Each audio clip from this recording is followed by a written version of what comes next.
Hello दोस्तों, कैसे हो आप? स्वागत है आपका लर्न विद विशाल चैनल में। आज हम देखेंगे कि कूलिंग टावर के इंटरव्यू क्वेश्चन में क्या-क्या पूछा जाता है। जैसे कि हमने लास्ट सेशन में देखा था कूलिंग टावर का वर्किंग प्रिंसिपल, कूलिंग टावर क्यों यूज़ किया जाता है, उसी के बाद में उसके क्या-क्या पैरामीटर्स होते हैं, उसका परफॉर्मेंस कैसे कैलकुलेट करते हैं, ये सारा हमने लास्ट सेशन में देखा है। बट यूजुअली मेरा अभी अप्रोच होगा कि जो भी टॉपिक मैं कवर करूँ, उसी के साथ में उसके इंटरव्यू क्वेश्चंस भी कवर करूँ। सो दैट आपका जो मोमेंटम है वो बना रहेगा। जैसे ही हम टॉपिक सीखेंगे उसी के बाद में हम ये भी देखेंगे कि अभी उसके क्वेश्चंस क्या आते हैं, सो जिससे आपको इजी पड़ेगा प्रिपरेशन के लिए और आपका नॉलेज बिल्डअप होते रहेगा। इमिडिएटली आपको सारे प्रैक्टिकल्स क्वेश्चन हम लोग कवर करेंगे, नॉट द थियोरेटिकल। सो उसके बेसिस पे आपको जो भी अगर क्वेश्चन पूछा जाएगा कहीं पे तो आप उसका आंसर क्लियर कर सकते हो। बेसिकली हम आज स्टार्ट करेंगे कूलिंग टावर के इंटरव्यू क्वेश्चंस क्या होते हैं। सबसे पहला क्वेश्चन है, what is the cooling tower in the chiller system. तो कूलिंग टावर क्या है चिलर सिस्टम में? तो ये एक है हीट रिजेक्शन इक्विपमेंट। बेसिकली जो आपका रेफ्रिजरेंट ठंडा हुआ, पहले आपका जो रेफ्रिजरेंट है जो गर्म हुआ रहता है, बेसिकली ये एब्जॉर्ब करता है हीट आपका जो फ्लोर लेवल से आता है वाया एच का जो रिटर्न पानी है। ये रिटर्न पानी आता है रेफ्रिजरेंट को, ये गर्म करता है। देन रेफ्रिजरेंट गर्म होता है, उसके बाद में again it goes to the your compressor, and compressor में आपको हाई प्रेशर हाई टेम्परेचर दोनों मिलता है। तो जब अभी इसका हाई टेम्परेचर हाई प्रेशर हो गया है तो रेफ्रिजरेंट का जो टेम्परेचर है वो रिड्यूस करना होता है। तो इसीलिए वो रिड्यूस करने के लिए हम लोग कंडेंसर यूज करते हैं, और कंडेंसर के अंदर जो पानी सर्कुलेट होता है, बेसिकली ये सर्कुलेशन होके ये पानी हीट एब्सॉर्ब करता है और कूलिंग टावर के पास जाता है। Hence cooling tower is are like heat rejection equipment. Just a second. uh, yeah, it's a heat rejection equipment, and the uh,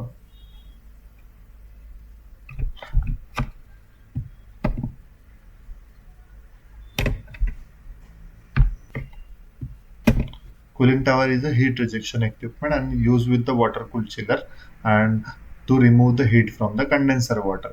जैसे कि अभी आप एग्जांपल में देख सकते हो कि कंडेंसर का पानी जो है वो 35 डिग्री के आसपास वो कंडेंसर से लीव होता है, एंड कूलिंग टावर इसको लगभग 30 डिग्री 29 डिग्री तक आपको रिड्यूस करके देता है before it goes to the chiller. तो यहाँ पे लगभग 5 डिग्री का जो रेंज है बेसिकली, तो ये इंश्योर करता है कि कंप्रेसर का ऑपरेशंस प्रॉपर रहे।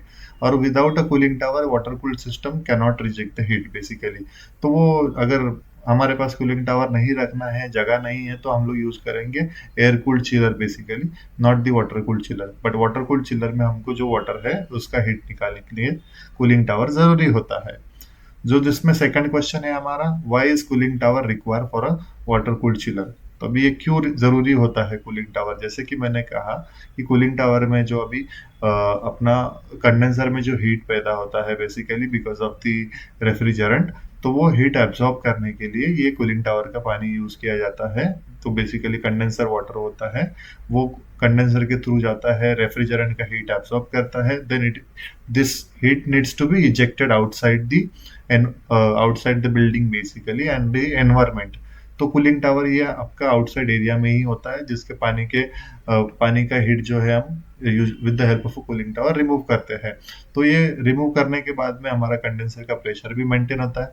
इसका प्रैक्टिकल रेंज भी आपका 1.2 1.5 मेगा पास्कल है। देन कंप्रेसर का एम्पियर को लिमिट रखता है। बेसिकली अगर गर्म हो जाएगा तो वो ज्यादा लोड लेगा, ज्यादा लोड लेने से ज्यादा एम्पियर भी ये करेगा। तो वो एम्पियर भी विद इन अ लिमिट हो जाता है because of the we are reducing the temperature of the water. Then आपका एनर्जी का कंजम्पशन भी रिड्यूस होता है।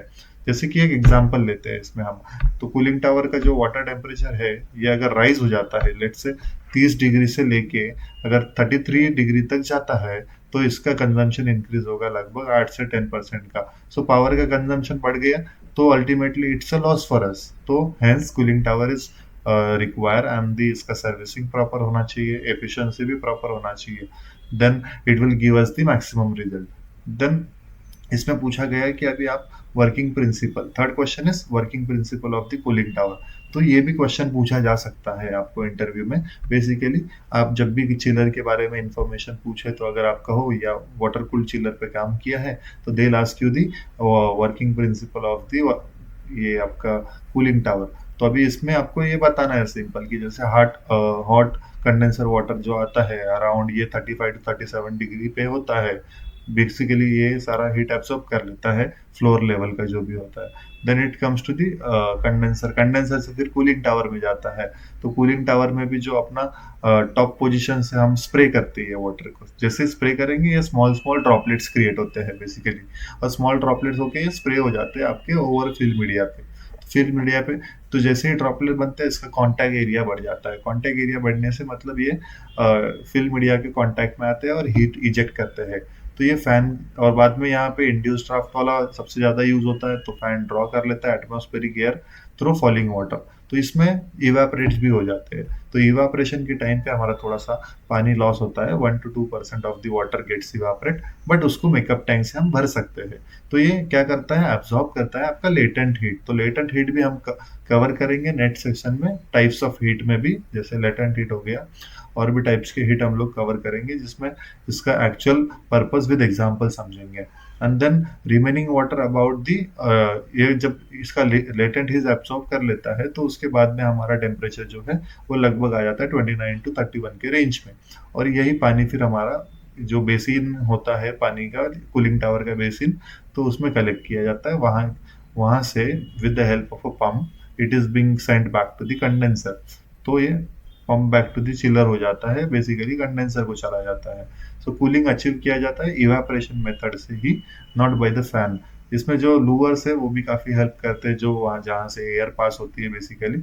सो ये सिंपल आप एक कूलिंग टावर का फंक्शन अगर इसमें बता देते हो किसी भी इंटरव्यूअर को, तो इसके ऊपर ज्यादा क्वेश्चंस आपको आएंगे नहीं।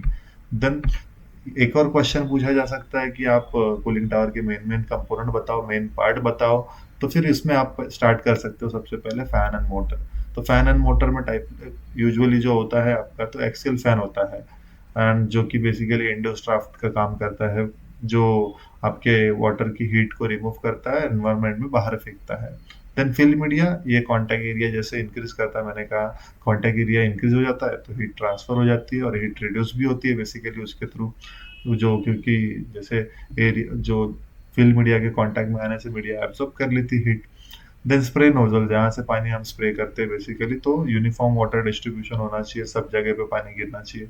अदरवाइज क्या होगा, पाइप से पानी छोड़ोगे एक ही जगह पे गिरेगा। तो ये इसीलिए हम लोग ने स्प्रे नोजल लगाए होते हैं, जो ताकि मैक्सिमम एरिया कवर हो और जल्दी से जल्दी हीट रिमूव हो जाए। देन ड्रिफ्ट एलिमिनेटर, ये करता है, लिमिट करता है आपके वाटर के लॉस को। तो ज्यादा लॉस होना भी अच्छा नहीं है, because water is also charged to us only and it's a waste to the environment basically. Louvres, जैसे मैंने कहा कि आपका वाटर को स्प्लैश होने से and the air flow allow करता है। सो जैसे ये ओपन एरियाज में होते हैं, हाइट एरियाज पे होते हैं कूलिंग टावर, तो वहाँ पे यूजुअली कूलिंग टावर के थ्रू जो ओपन एरिया में हवा चलती रहती है, तो हवा ये इंड्यूस फैन भी खींचता है, तो जिससे एयर फ्लो इंक्रीज होता है, जल्द से जल्द हमको कूलिंग होने में हेल्प होती है।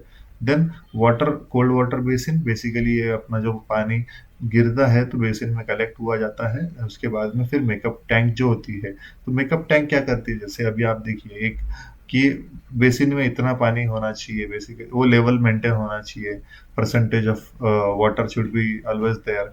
जैसे अभी आपका हीट बढ़ेगा, देन इसके बाद में हीट एब्जॉर्ब किया जाएगा या बाहर फेंका जाएगा। तो जब हीट बाहर फेंका जाएगा तो वाटर लॉस होता है, जैसे मैंने कहा कि 1 to 2%। तो ये वाटर लॉस होते होते पानी एक टाइम पे खत्म हो जाएगा। तो वो लेवल मेंटेन रहने के लिए ये मेकअप टैंक से पानी हमेशा लेवल सेंसर लगाया होता है। सो जो लेवल पे हम सेट करते हैं तो पानी हमेशा ये किया जाता है, टैंक को फिलअप किया जाता है। और कोई जगह पे operator has to basically maintain that makeup tank level so that chiller will be at the optimized efficiency। कभी इसमें अगर पानी कम हो जाए तो आज के टाइम पे चिलर ऐसे आ गए कि जो सारा हमको सिस्टम में बता देता है कि आपको मेकअप टैंक फिलअप करना है, ब्लो डाउन कब करना है सारा। उसके लिए जैसे आपका चिलर में 3D ट्रसार करके एक सिस्टम भी आता है जो सारे वाटर के पैरामीटर चेक करता है। देन आपको ब्लो डाउन लाइन होता है जहाँ पे आपको ब्लो डाउन करना पड़ेगा, क्योंकि वहाँ पे अलगी फॉर्मेशन नहीं होना चाहिए, देन दी अदर पार्टिकल्स का स्टोरेज नहीं होना चाहिए, वाटर का क्वालिटी मेंटेन होना चाहिए, इसलिए ये ब्लो डाउन किया जाता है एंड मेकअप टैंक दे रहता है। ये एक आप ऑब्जर्वेशन के टाइम पे, इंस्पेक्शन के टाइम पे देख सकते हो कि नोजल्स ब्लॉक हो जाते हैं या फिर डैमेज फील्ड जो रहेगा फिल मीडिया जो रहेगा वो डैमेज अगर हो गया तो उसकी वजह से आपका परफॉर्मेंस भी रिड्यूस होता है। उसके अलावा आप एक और क्वेश्चन पूछते हैं कि कंडेंसर अप्रोच क्या है, क्या रेंज है। ये दो क्वेश्चन यूजुअली पूछे जाते हैं, तो ये भी आपको पता होना चाहिए, ज़रूरी है काफ़ी कूलिंग टावर के बारे में। तो एक रेंज मतलब जैसे आपका cold hot water minus cold water, मतलब बड़े में से छोटा माइनस करना है बेसिकली। यहाँ पे अगर देखोगे तो बड़े में से छोटा माइनस करो, 35 माइनस 35 का रेंज है, टेम्परेचर रेंज का जो डिफरेंस पूछा जाता है। तो ये नॉर्मल कैलकुलेशन है, बट एक अप्रोच एक अलग चीज है जिसमें हम कोल्ड वाटर से उसका वेट बल्ब टेम्परेचर माइनस करते हैं। तो अभी कोल्ड वाटर हमारा जो रिटर्न में आ रहा है, जैसे 35 जा रहा है, 30 आ रहा है, तो 30 रिटर्न आ रहा है, उसके में से हमने वेट बल्ब टेम्परेचर ये किया है कैलकुलेट। वेट बल्ब टेम्परेचर के लिए हमारे पास वो टूल किट आता है, जैसे साइक्लोमीटर से भी ये wet bulb temperature, dry bulb temperature लिया जाता है, बट इसमें हम लोग वेट बल्ब टेम्परेचर ही यूज किया जाता है। तो यहाँ पे देख सकते हो कि वेट बल्ब टेम्परेचर 27 है और आपका 30 इज कोल्ड वाटर। तो 3 डिग्री का अप्रोच जो कि काफी अच्छा माना जाता है, 3 से 4 degree is very good approach in terms of commercial building. And then lower the approach higher efficiency, but cost बढ़ जाता है। ये आपको अप्रोच कम करते करते जैसे फिर ये आपको जो लेवल है ये भी कम लाना पड़ेगा। वेट बल्ब टेम्परेचर में तो हम ज्यादा कुछ कर नहीं सकते, लेकिन आप फिर ये यहाँ पे जो रिटर्न टेम्परेचर जो ठंडा करना है उसके लिए लोअर अप्रोच लाने के लिए वो टेम्परेचर आपको कोल्ड वाटर का टेम्परेचर और कम करना पड़ेगा। एफिशिएंसी तो बढ़ जाएगा बट कॉस्ट बढ़ेगा ये सारे प्रोसेस में। तो कहीं पे कॉस्ट भी फैक्टर है जो हमको कंसिडर करना होता है। तो हम 5 क्वेश्चंस यहाँ पे कवर किए हैं। Next 6 to 10 questions we will cover into the next episode basically. And आपको ये वीडियो कैसे लगा आप इस पे कमेंट कीजिए, लाइक कीजिए, आपके दोस्तों के साथ शेयर कीजिए। ऐसे ही हम सारा सीरीज कंटिन्यू रखने वाले हैं जहाँ पे काफ़ी सारे प्रैक्टिकल क्वेश्चंस लेके आऊँगा हर एक टॉपिक पे, सो दैट आपको ये सारी चीज़ों में हेल्प करेगा। आपको वीडियो अच्छा लगा है तो like, subscribe and please share. Thank you so much.